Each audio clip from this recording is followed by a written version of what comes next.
Hi, everyone. Welcome to the Richard Dolan Show, where every week we fight the good fight. Every week that I'm here, that is. You'll notice the new digs, new environment. I'm trying a new room out. You let me know what you think. I wanted something clean, simple. Here we go.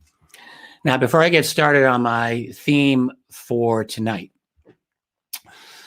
I'll just mention that tomorrow night, that's Wednesday, September 15th, I'll be on Fade to Black with Jimmy Church. And for those of you who have been following the controversy of the famous, infamous Davis Wilson notes, I'll be talking about that at great length and in as much depth as I can bring to the topic tomorrow. And you will not want to miss that. I'll have a lot to say about that. So that's a big UFO-related controversy, as some of you know. And if you don't know, you may want to check it out anyway. That'll be on Fade to Black. I'll have that link from my website also at richarddolanmembers.com. Okay, I want to talk about the main issue here, which is what I call the global revolution. In fact, a few weeks ago, I did like a special podcast for members of my website over at Richard Dolan Members on what can only be called the global revolution. I did that about 2 weeks ago. And then came the 20th anniversary of 9/11, which of course prompted all of us to do yet more reflection on the sorry state of our world. And the thing is, when you look over these last 20 years, well, I mean, can you see just how far down a dark road we've gone?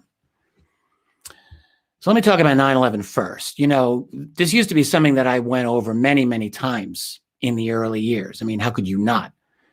9/11 changed everything, and we all knew it. I think after about a year and a half is when I started to go down that rabbit hole, like a lot of other people. I wasn't by any means the first. There were a lot of people who came after me, but there were a lot who came before me.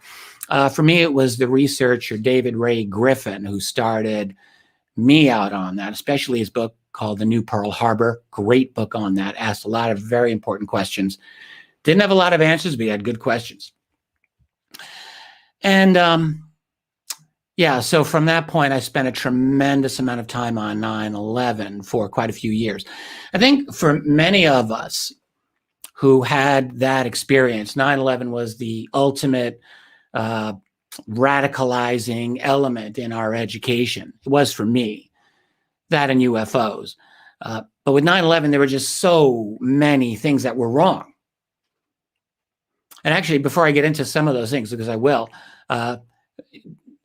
you know, the things that don't make any sense when you look into it, but all of those anomalies don't seem ever to get a hearing anymore, if you've noticed. Like even in so-called alternative media, it's gotten to the point in which, well, let's just say it, has the 9/11 inside job community, the 9/11 truthers, have they just been completely silenced now? I mean, I'm sure they haven't been, but it seems to me that in large measure they actually have been. It has been 20 years now that we've been in this post-9/11 nightmare. And I mean, you know, you got the millennial generation and Gen Z, they like to think of themselves as alternative. I'm not seeing a lot in the way of questioning what actually happened that day. Now, I'm told that there's a group out there that they are, you know, and I don't have my finger on the entire pulse of the internet, so I will admit there's probably a lot that I'm missing. But it does seem to me that with what passes for our general culture in which we have discourse, 9/11 has been totally buried by the establishment. I mean, even more than it was 10 years ago, and it was pretty bad 10 years ago. And I think that the model for burying the truth is pretty simple. It's pretty straightforward. You use overwhelming propaganda dominance. That's it. I think it's that simple. You just bludgeon the public with a single unified message that allows for no alternative conclusions ever to enter the public discourse. Turns out it works really well. So with 9/11, you know, when you think back, for those of us who remember this, I certainly do, the media onslaught started like it was right away. It was right away. You know, these massive media organizations telling people just how the whole thing went down right away, with a nearly full story ready to go out, right? They did this despite an enormous number of discrepancies and an enormous number of just genuinely puzzling questions about what happened that day. We can start with New York City. Why not? You got the two aircraft that were, I mean, there are people who said there was no aircraft, but let's just say two aircraft slamming into the Twin Towers of the World Trade Center. All right. So on that day, you got cell phone calls made from the air that should never have been possible, and in which experts actually did study this and made that exact conclusion, not possible. Try it yourself sometime. I used to do this back in the day. You weren't supposed to take your phone off of airplane mode, but I did it all the time when I flew, and I flew a lot. I would always try to get a cell signal. You cannot do it. It's not possible. I love the one in which the guy calls his mother using his first and last name to introduce himself on the phone. Like, yeah, that happened. That's totally believable. Then the planes hit, and in both cases, all right, in both cases, the impact soon leads to catastrophic collapse, and not just collapse, disintegration of the buildings, despite the fact that both of the aircraft hit the buildings fairly high up, and all that steel and all that concrete just disintegrating before our eyes into a big pile of dust. Oh yes, and at free fall speed. So at the speed of a brick falling through the air is when the roof hit the ground. You get to drop the brick at it would have hit the same time. No resistance from 100 stories of steel and cement in both cases. Yeah, that's not suspicious at all. And then, of course, the true elephant in the room is Building 7. All right, it's 47 stories tall. It was hit by no aircraft. Nothing hit it. It's across the street from the rest of the complex. Comes down at free fall speed later that afternoon. The roof bends slightly like this. Why? And the building just collapses into a disintegrated pile of dust and rubble. Yeah, it makes perfect sense. No one ever explained that one, by the way, not the 9/11 Commission. I mean, they tried lamely to explain the two main towers. That was BS. But Building 7, it's like, why even bother? You can't. And then you got the Pentagon. So there's a story. I love reviewing this one back in the day. So you have Hani Hanjour. He's the lead hijacker. There's three guys who took that one over, we're told. He was like 5'7", weighed 140 pounds, soaking wet. All right, so with his two accomplishments, he hijacks the flight out of D.C. They're about 500 miles out when they decide to take over. So what does he have? He has a box cutter knife. And with that, he takes out the two pilots. One of those pilots, I saw a picture of this guy. He was 6'2", former fighter pilot. This is not a guy you would trifle with. All right. But somehow this guy with a box cutter knife, I remembered reading a statement by one of the colleagues of that pilot who said, I don't know why this guy just didn't do a simple barrel roll when the plane was hijacked. A simple thing to do. Everyone knows how to do it. Yeah, good question indeed. There's also an emergency button that was right there. That wasn't pushed. They just politely, kindly get out of their seats. And this guy, he takes over the plane. He's 500 miles away, going the wrong way above the clouds. He then becomes better than, Christopher Columbus at the Art of Dead Reckoning. He goes above. And if you're this much off at 500 miles, you're going to miss your target by a lot. But he nails it because he's that good, even though he flunked a little test a week before to fly a little puddle jumper Cessna. Couldn't do that, but now he's flying this thing. And he then makes the most daredevil looping maneuver as he approaches. Traffic controllers who track this thought, oh, this has to be a jet pilot, a jet fighter coming in, because this is like one hell of a maneuver. And then coming in at a mile distance level, about 20 feet altitude at 400 miles per hour, an impossibility, by the way, for that type of aircraft, because there's an effect known as wind sheeting, in which a commercial airliner is either going to go up or down when it's flying that fast, that low. But something flew that low because it sheared off the tops of the lights in that area for about a mile coming in. So you explain that. And then it somehow turns into a missile because bullet-like, as if it's got depleted uranium at the tip or whatever, it punctures 6. It would be comical if it wasn't so tragic. 6 reinforced steel and concrete reinforced walls of the Pentagon, 3 rings. And we know this because we have a photograph of the 6th wall, the 3rd ring, where there's an 8-foot wall. It says punch out. Someone spray painted it over it. So that hollow fuselage of an aircraft is going to do that. Yeah. That makes perfect sense, doesn't it?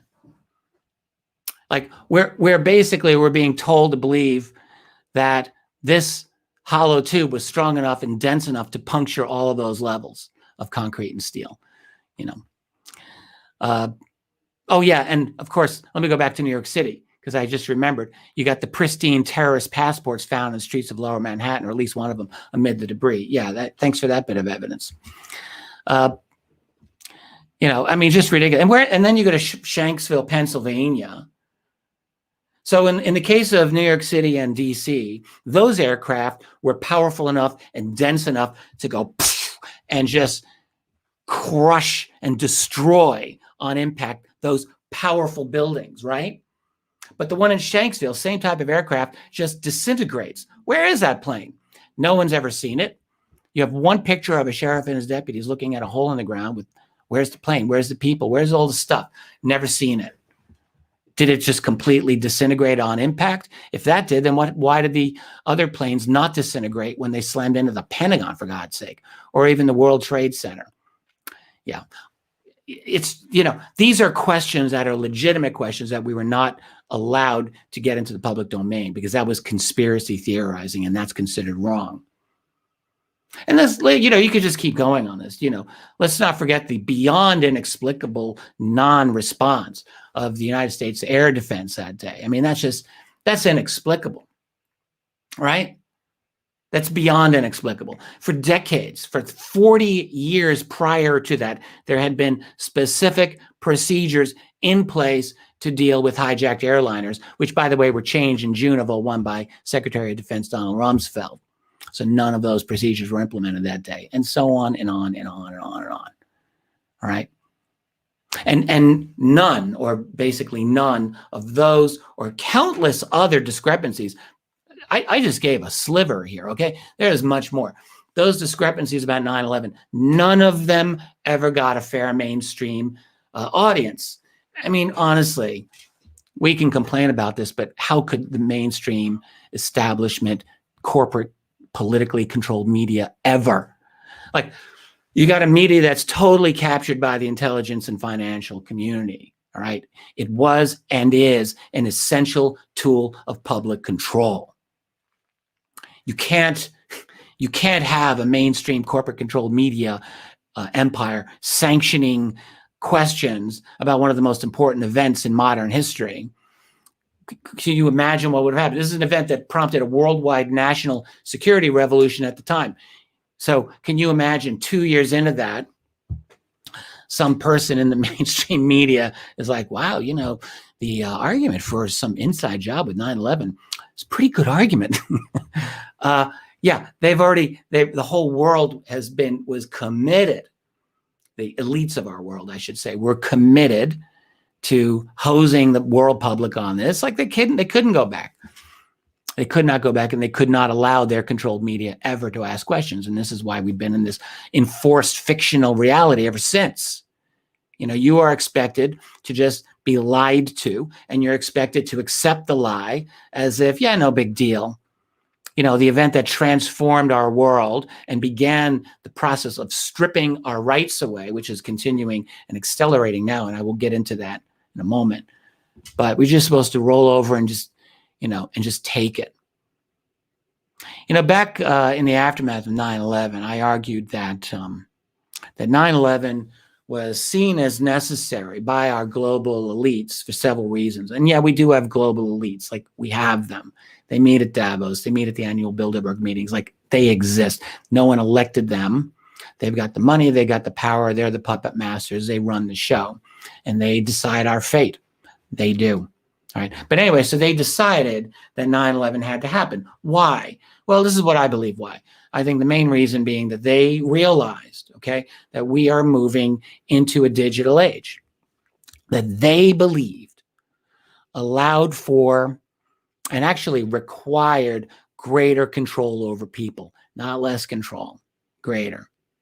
You know, the internet was promoted as like this free platform back in the 1990s when it was still new, but that's not what these crazy futurist visionaries really wanted. The people who are like think they're running our world, who are running our world, what they have wanted always what they want. Even before the internet, they wanted to implement a global system of population control. They want to do this for decades. And by population control, I'm not just talking like depopulation. I mean, maybe, but just control over the human population. Like, absolutely. Absolutely.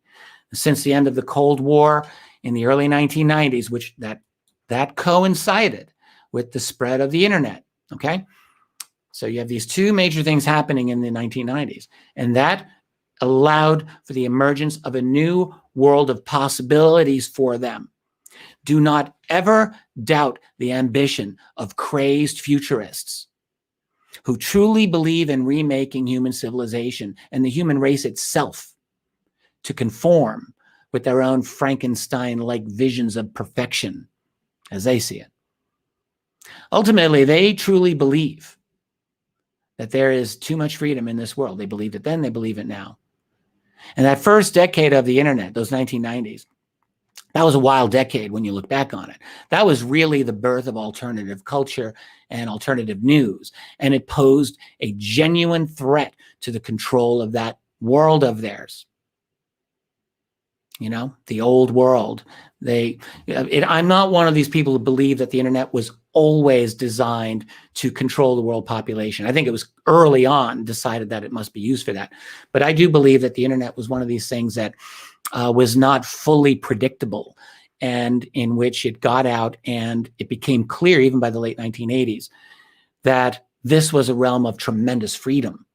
And it became not impossible, it became difficult to get back under control. And I believe that ever since, the attempt has been made and is more and more successful to get that internet under control. Back in the 90s, though, it was different. Remember, there was the media analyst Marshall McLuhan. He famously said, "The medium is the message." Remember that? Yeah. Well, in the 90s, the medium was free and the message was freedom. Now, in retrospect, it's not hard to see how that threat would have to be dealt with. The problem is, the freedom of the internet was a huge thing. And the genie, you just can't put the genie back in the bottle like that and just snap your fingers. Can't happen. It takes time. And 9/11 provided a huge impetus toward that end of controlling the internet. In other words, using the digital age for purposes of social and population control rather than for the expression of human freedom. All right.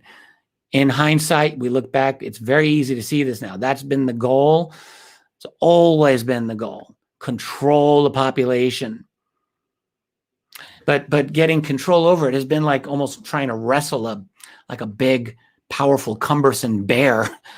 It's not easy to wrestle to the ground, but over time, that has clearly been happening. So yes, 9/11 had to happen from their point of view because it was the pretext to the first global revolution. I'll call it the first global revolution. The thing is, I suspect many of us, or at least some of us, may not have expected 9/11 to be a dress rehearsal for something bigger, right? I mean, after all, at the time, 9/11 was world changing. And it seemed like that was the main stage. Like everything led up to that. And in fact, it's true. Everything did lead up to 9/11. But what might have been hard for some of us to imagine 20 years ago is that it in turn was going definitively to lead to something else. Maybe by a number of years ago, a lot of us starting to see the writing on the wall. That's true. But 9/11, yes, it is now, we can say, a dress rehearsal. It was a dress rehearsal. I mean, look, yes, it broke the back of the old U.S. Constitution, or you could say it severely damaged it. We got the perfidious USA Patriot Act immediately after it. We got the never-ending renewals of the National Defense Authorization Act, the NDAA, that have codified this permanent expansion of state power over citizens. That's in the United States. But versions of this state-sponsored revolution went on in nations around the world, even though they were not affected by a terrorist attack on 9/11, but they decided, hey, U.S. is doing it. Seems like a pretty damn good idea. Let's do the same thing. We'll control our population as well. And you saw this happen worldwide, all right, led by the U.S. example. That's international coordination there. That's not an accident, all right? And the other thing I'll say before we get to COVID, 9/11 brought about a transformation of the American psyche. I'll say the world psyche, but I'm an American. I live in America. I know America. And it transformed the American psyche. And we consented to surrender our liberties. And in doing that, we surrendered the higher ground. We consented to having our civil liberties policed in the name of don't hurt us. That's what it was. It was the name of don't hurt us. Threat level orange. It was this internalization of terror in the American psyche. That's what they did to us. And we were too scared to fight. It's like the whole country, the whole world retreated into this fetal position while our drones anonymously took out innocent civilians in Iraq and Afghanistan in the name of freedom. Yeah, that was a great idea. So yeah, we thought 9/11 was the main event at the time, but it turned out it's just a dress rehearsal for our current global revolution. Here we are. All right. The thing is that 9/11 wasn't enough. It wasn't enough to take us all the way into this dystopian Orwellian totalitarian control. We needed more. I mean, ultimately in America, 9/11 couldn't be enough because, I mean, the fact is Muslims were never going to serve as the ultimate boogeyman. There just aren't enough in this country. Maybe in Europe you want to go, but not in America. Like, you couldn't do it. It's not credible. Never was credible for the long term. So a new enemy had to be in the works. New enemy had to be in the works. Now, the main long-term enemy looks like it's going to just be a huge part of the American population itself. You know, you've got the insurrectionists, which are now going to be the justification for everything that follows. Everything that follows, that's going to be the justification. All right. And I'm just going to say that was never an insurrection. You're never going to get me to agree with that. But that's going to be the very useful bogeyman then long term. But for right now, an even more useful boogeyman's been the virus. It's been COVID. Wow, has that been effective? Now, look, I know people have gotten sick from the virus, all right? And I know that people have died from this virus. We all have had family members affected by this. You have, and I have. All right. But of course, diseases and crises have affected our civilization since we have first had civilization. This is nothing new. And moreover, the actual deaths and sicknesses from this pandemic do not compare with the countless examples from our past, not just pandemics, but global crises, including the not so distant past. In no previous crisis of human history have we seen examples of entire nations shutting down their society for any comparable threat. There are no examples of this. Go look at Soviet Russia and Nazi Germany and communist China. They did vastly more horrific things. Yes, they murdered millions of people. Yes, but even they did not shut down their societies at the scale and to the extent that we have done over the last year and a half. There's literally no historical example of this. Maybe the Khmer Rouge in Cambodia. I mean, okay. But to 100% of their society. It's just not happened. It has not happened until the last year and a half. The level of population control in, say, Australia is higher than any example that I think anyone can throw at us historically. Try to outdo what Australia is doing right now. So the virus is a perfect tool for implementing a global revolution. And let me just say, the real virus we have to worry about isn't COVID. The virus is fear. You want something to worry about, it's fear. And, you know, you're being told that the cure to that virus of fear is just to surrender to totalitarianism. So what I want to do is review some of the key points of commonality that we are seeing today that lines up with some of the worst totalitarian revolutions of the 20th century. This is what I did do for my website a couple of weeks ago. Everything that I've just done up till now, that was all new. What I'm about to go over, I have discussed with members of my site, although I've got some slides I'm going to share with you to make it a little easier to follow along. Now, look, not everything that we are experiencing today lines up, of course, with what Stalin and Hitler and Mao did, obviously not. but a lot lines up. Too much lines up. All right. So let me talk about where we are now. So,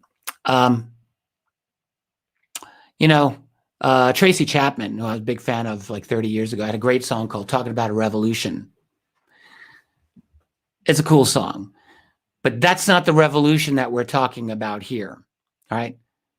This is a global revolution sponsored not by the people, but it's sponsored by the global elites that truly run this world. It is important to state this, that we are living in the midst of a genuine revolution. No one, you don't hear this being said very much, but it is very important to understand we're living in it now. This is a revolution. This is what a revolution looks like. All right. But the thing is, there's more than one kind of revolution. And this is sometimes what confuses people. So you've got popular revolutions like the French Revolution, or the American Revolution, or other revolutions that are ground up phenomena in which you switch out governments or you threaten the existing form of government. Yes, that's the kind that get written about in history books. Those are revolutions. But there is another kind of revolution. There are state-sponsored revolutions. All right, analysts will often or sometimes have referred to them as revolution from above. You think of the Nazi seizure of power as a classic example, but it's not limited to them. The Bolsheviks twice, in my view, the Bolshevik Revolution in 1917-18 was one example of a revolution from above, and then Stalin in the late 20s, early 30s implemented a dramatic revolution from above. All right. Mao did many of the same things at different times in his career. Particularly noteworthy was the Cultural Revolution of the 1960s, 1966 onward. That was revolution from above, in which, of course, they manipulated mob psychology to work for them. But that was revolution manipulated from above. All right, there's a lot of these examples, but those are national examples. All right. The thing is that since 9/11, frankly, most of the world's national governments have been engaged in a slow and steady power grab over their populations that cannot be described in any other way than as a state-sponsored revolution. The big difference is, it's very simple. There's two big differences that I can think of. A, no one's calling it by what it is, revolution. And B, it's a slower and it's often a less dramatic process than many of the revolutions of the 20th century. That's true.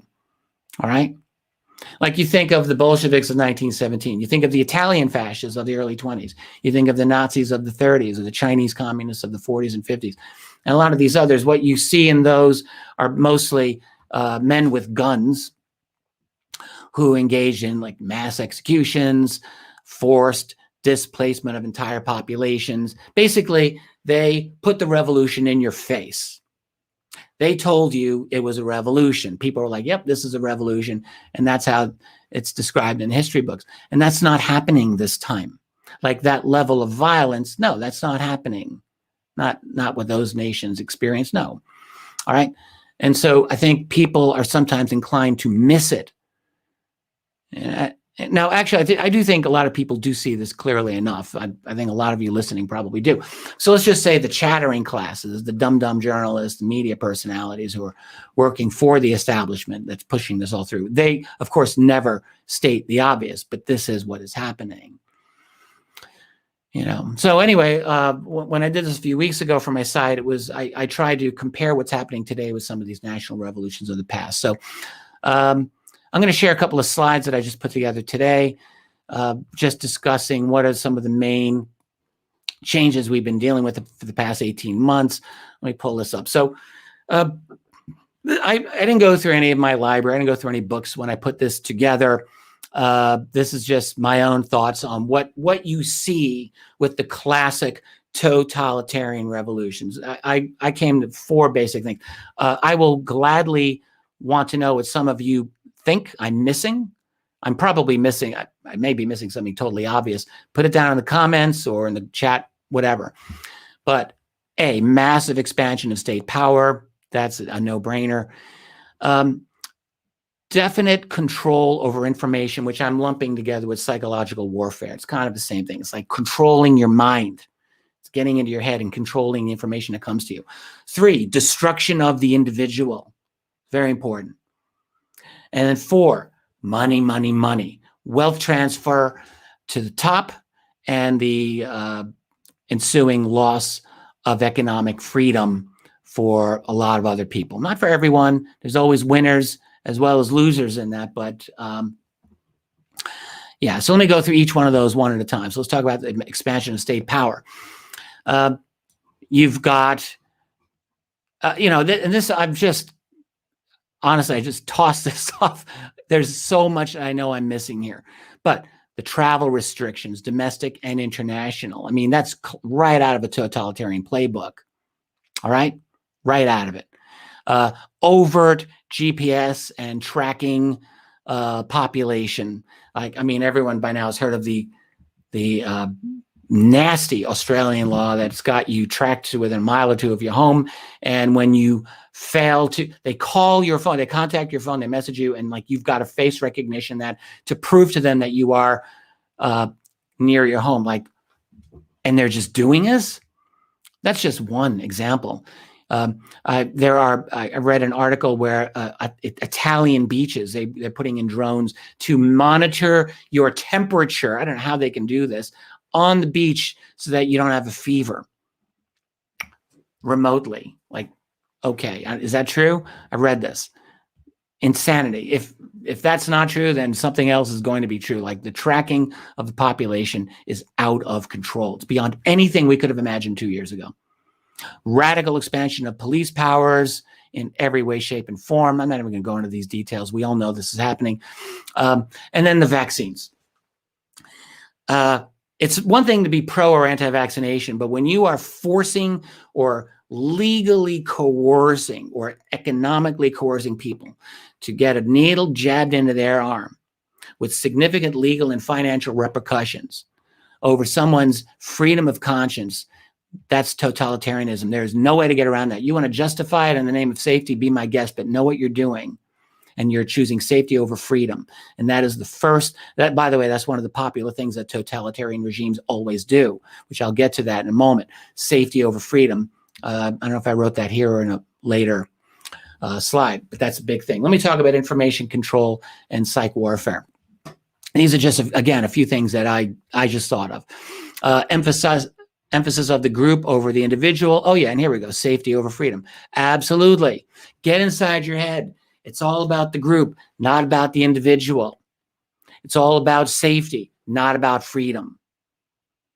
You know, there was once upon a time when, at least in America, we were proud of our heritage of freedom. Do you remember this? I remember that. We were proud of being free, and it wasn't just Americans.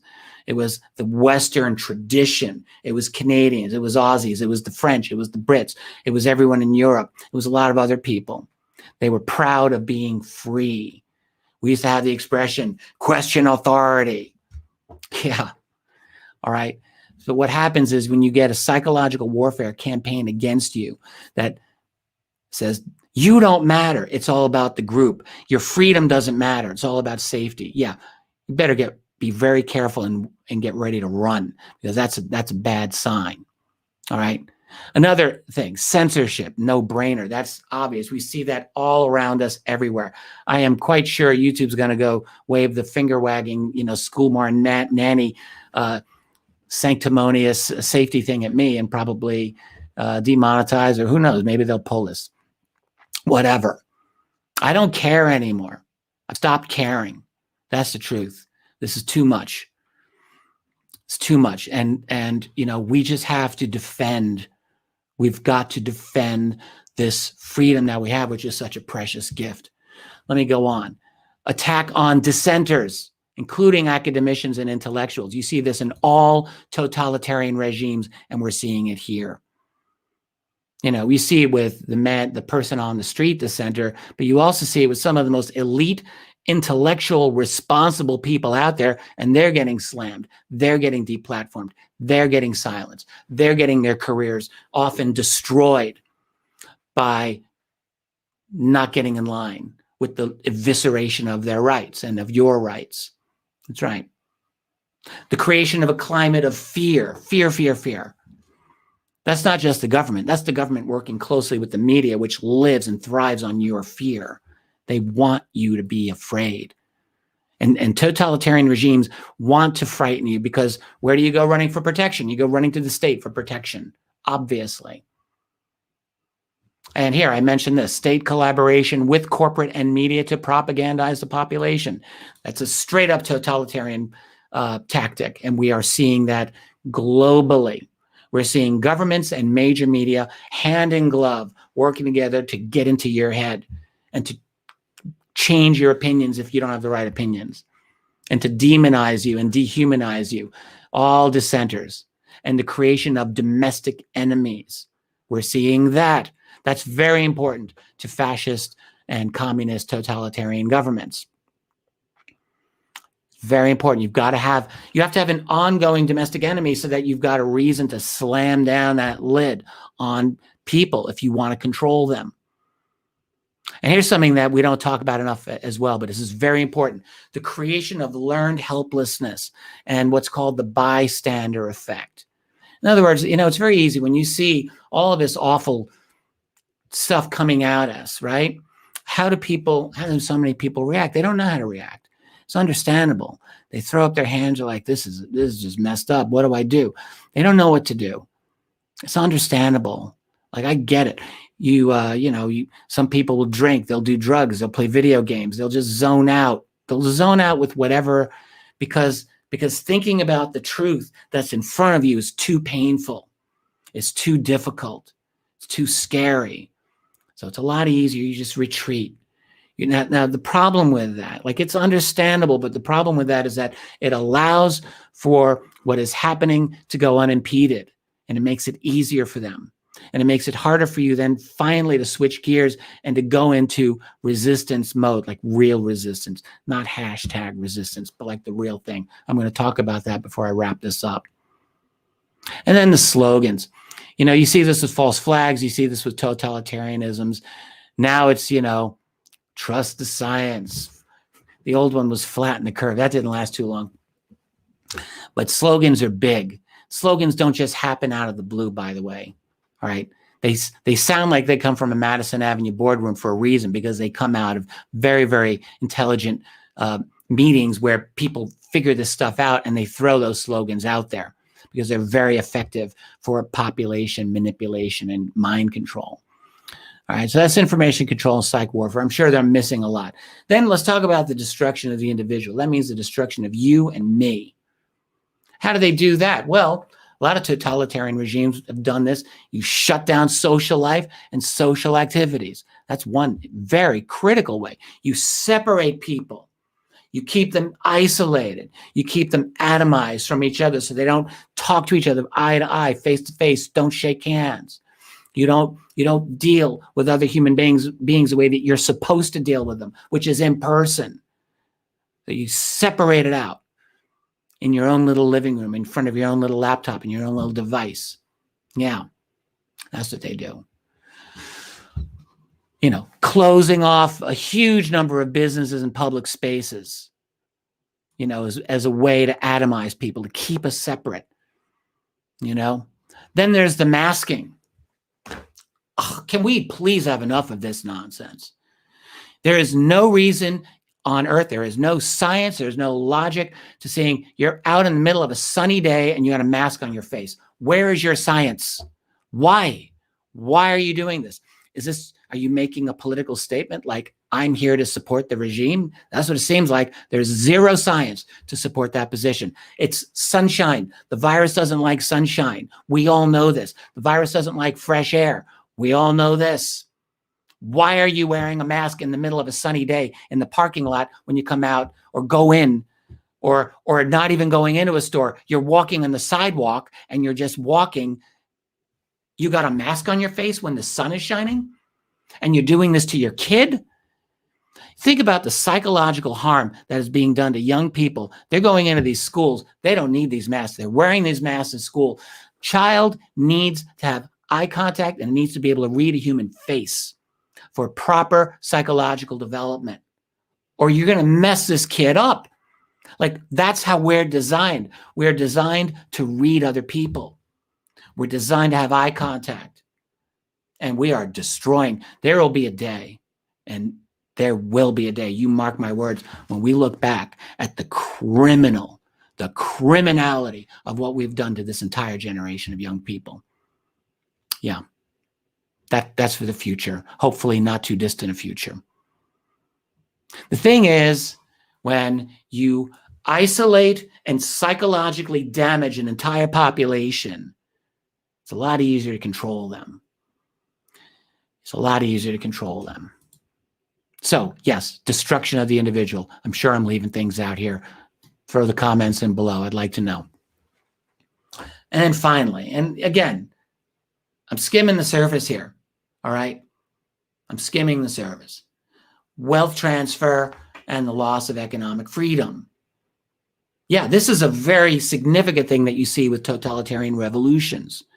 They create or they make worse economic precariousness and uncertainty. Not all of them, but many of them have done this, particularly the communist ones where you got Stalin, you got Mao. My God, they just wreaked havoc on the countryside, destroyed the economic livelihood of millions and millions of people who were just scraping by, like, you know, making a living.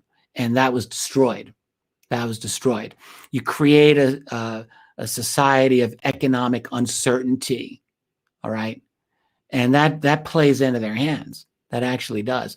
Because when you have such economic destruction, that means you could transfer money from those people to your criminal buddies who are running the country with you. Or in this case, on Wall Street or wherever, you know, with what's going on now. You have economic, or the big tech, to Amazon. Amazon's made a fortune on this pandemic. Google has made a fortune on this pandemic. All big tech, all the major corporations. You know who's lost out? All the small businesses, all the mom and pops that were out there actually supporting this society. And the true foundation of freedom was always in the small business. We can talk about freedom of speech. That's critical. We need that. But what people forget is economic freedom. They forget just how fundamental that is. That is every bit as important as freedom of speech, frankly.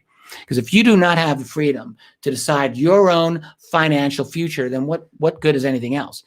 You know, you're just a slave. You're just a serf. That's what you are. And that was most of human society until a little over 200 years ago. And we developed a society based on economic freedom. We got lucky. We created an amazing world as a result of that. But that was all on the backs of small business.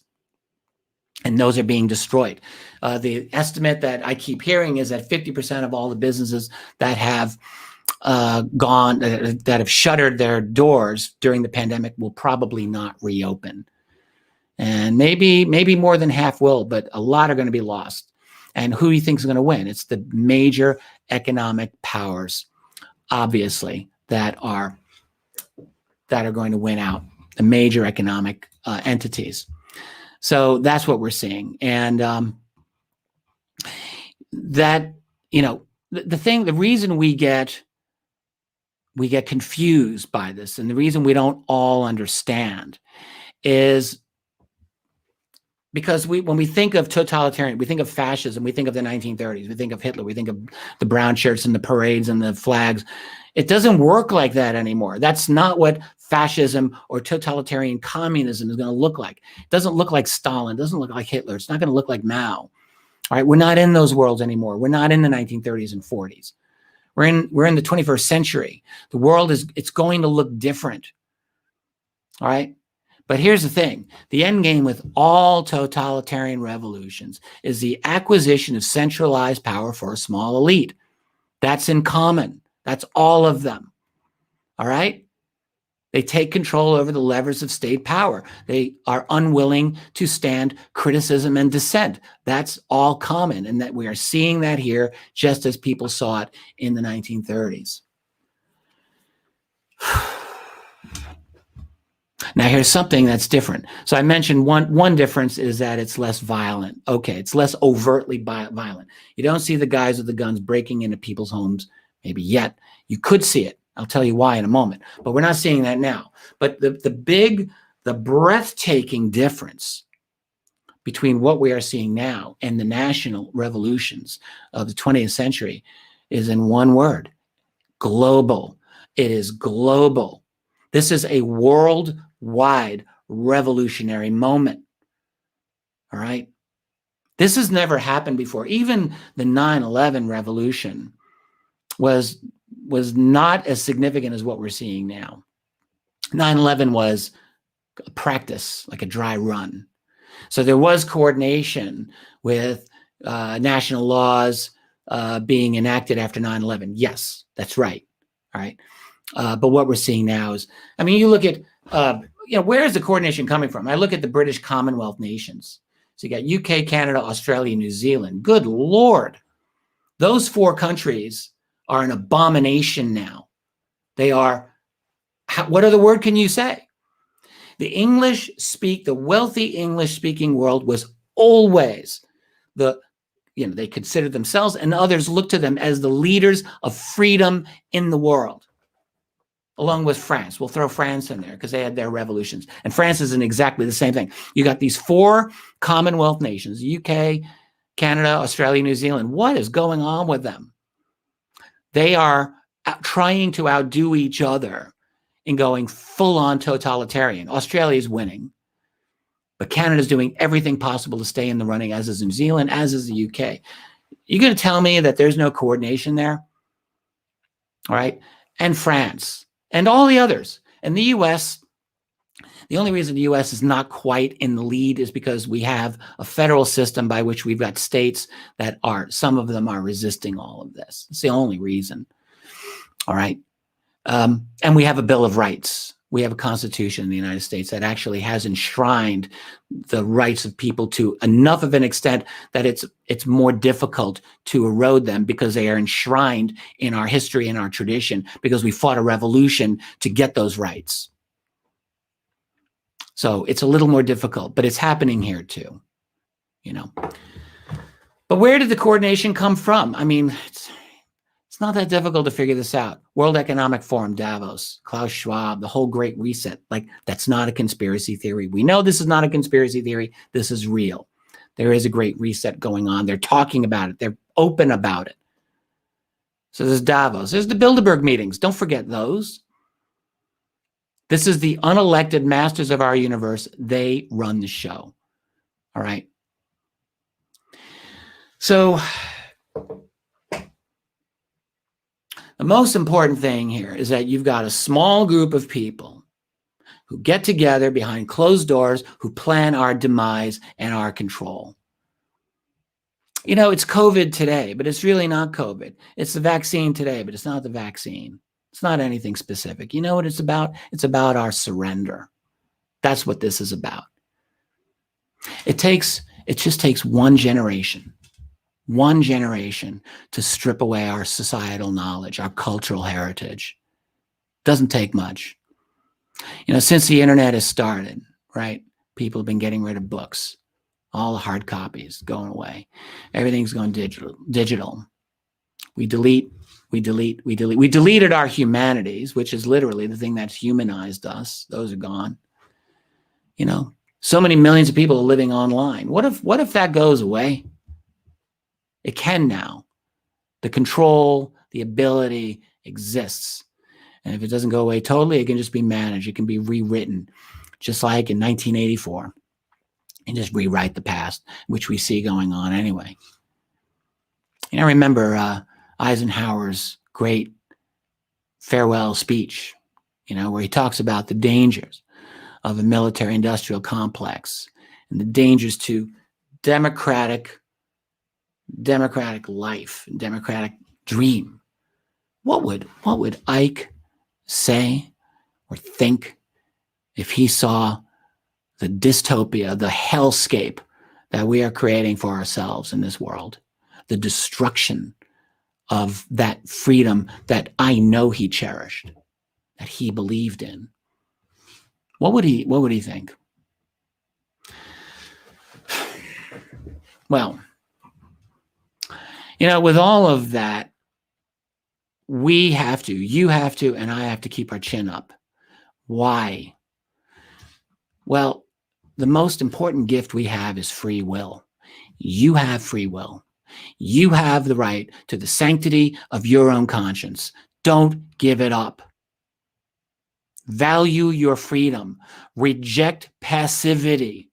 Continue to question authority, especially now. And remember, totalitarianism thrives when the opposition is died down. This is historically true. This is a historical fact. The day that everyone stops fighting for their freedom is the day that measures become even more draconian. All right. This happened famously in the Soviet Union under Stalin. Stalin finally didn't eliminate all of his domestic dissent until the early 1930s. That's when things got even worse. All right. When you eliminate the dissent, when you eliminate the last vestiges of resistance, that's when you go full on. All right. Here's what we can do. And here's what we must do. We can and we must create our own independent culture. A culture, a series of institutions and interactions that are independent of the state. And that means in every way possible. And I realize this is not easy to do. All right? It's not easy. We're all stuck in this matrix. I get it. But keep in mind, freedom, yes, freedom is economic, freedom is political, but freedom is also a state of mind. It is a state of your mind. You know, there are still those of us who believe in human freedom. We believe in human dignity. We believe in the sovereignty of our conscience under God. Yeah, under God. And I think we are not done and we are not defeated. And don't you dare give up. What remains of goodness in the world depends on you saying no. All right. Well, that's all I've got for you. So if you like this content, you know, subscribe to my channel, like the video, notifications, all that. Go to my website at richardolanmembers.com. I do this kind of thing every week. Oh, yes, and check me out at Fade to Black tomorrow night. I'll be dishing it out on Wilson Davis. If that's something you've been following, I'll have a link on my website, or just go to Fade to Black. All right, that's it. Thank you for being here. I see everyone in the chat family. I'm very grateful for your support, honestly. And the super chats, I noticed those. Thank you very, very much for those of you who supported me in that way. Everyone, thank you. The chat family, I love all of you. Let's keep our chin up. Let's keep fighting the good fight. Thanks for being here with me. Catch you all later.